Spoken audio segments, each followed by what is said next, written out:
Ever get caught needing to pay a friend back, but you're both out and about with empty wallets? Scrambling for an ATM or that awkward "I'll get you next time," knowing full well it might be next week, just doesn't cut it these days. Thankfully, peer-to-peer payment services have become a lifesaver, allowing you to send money directly to someone's bank account with just a few taps on your phone. But with all these different options out there, it can be confusing to know which one to use. Today, we're diving deep into Zelle, a popular peer-to-peer payment service in the U.S. Whether you're splitting a bill with friends, paying rent to your roommate, or sending a quick gift to family, Zelle offers a fast and convenient way to send and receive money.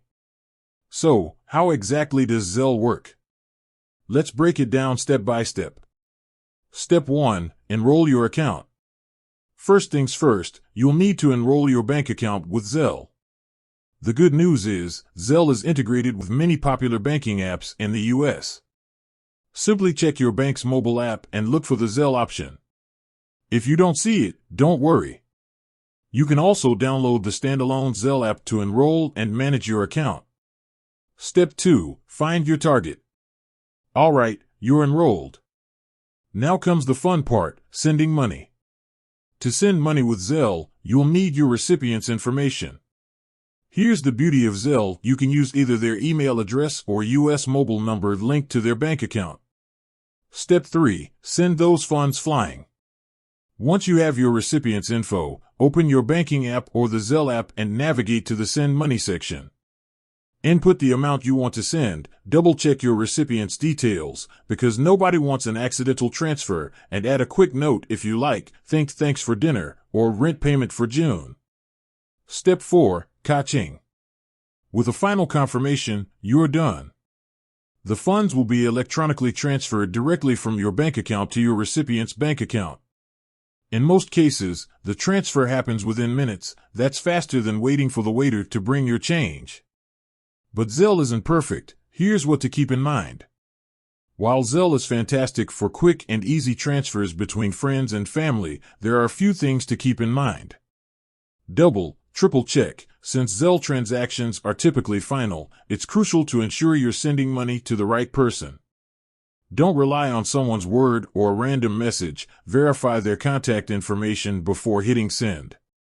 Know your limits. Zelle has daily and monthly sending and receiving limits, which can vary depending on your bank. Make sure you understand these limitations before you need to make a large transfer. Buyer beware. Zelle is intended for people you know and trust. Be wary of sending money to anyone you don't know well, especially for things like online purchases. Remember, Zelle transactions are generally final, so if you get scammed, you might be out of luck. Zelle versus the competition, picking your perfect payment partner.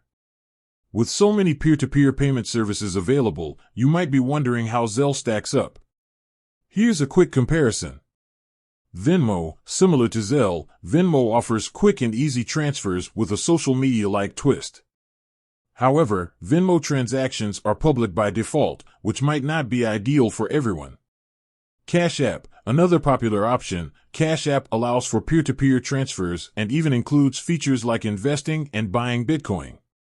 However, Cash App transactions can incur fees depending on the transaction type. The final verdict: is Zelle right for you? If you're looking for a fast, convenient, and generally free way to send and receive money between trusted contacts, Zelle is a strong contender. But remember, for anything involving unfamiliar people or online transactions, Zelle might not be the best choice. Ultimately, the best peer-to-peer payment service depends on your individual needs and preferences. Explore your options, understand the terms and limitations, and choose the platform that best suits you. With that said, thanks for watching, and until next time.